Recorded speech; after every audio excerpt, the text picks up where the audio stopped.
আসসালামু আলাইকুম। একটি ভার্সিটি স্টুডেন্ট ভার্সিটি স্টুডেন্ট বিশ্বের ভিত্তে যে বিখ্যাত চাকরি আছে সেই চাকরির জন্য ইন্টারভিউ দিয়ে গেছে।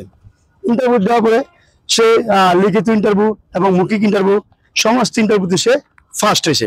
তবে ইন্টারভিউ বোর্ডে একটা ব্যক্তি ছিল খুব জ্ঞানী। উনি ওই যুবকের প্রশ্ন করছে যে আপনি সমস্ত ইন্টারভিউতে এলাও এবং আপনি ফার্স্ট বেঞ্চে বসে আছেন, আপনি হয়তো আগামীকালকে জয়েন করবেন। আরেকটা ইন্টারভিউ যদি আপনি পাস করতে পারেন তাহলে আপনাকে আমরা যা স্যালারি দিছি তার চেয়ে আরো আরো 1 লক্ষ টাকা বাড়তি দেব এবং আপনাকে একটা কার দেওয়া হবে। সেই যুবক তো খুশি, হ্যাঁ প্রশ্ন করেন।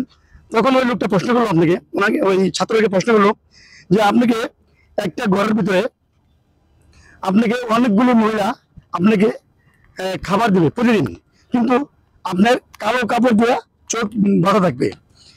এখান থেকে বলতে হবে যে আপনার এখানে কোনটা আপনার মা। তখন যুবক বললো হ্যাঁ ঠিক আছে, কালো কাপড় বাঁধা থাকবে তাহলে আমি কিভাবে চিনবো। তারপর বলছি ঠিক আছে ওকে আমি বলতে পারবো।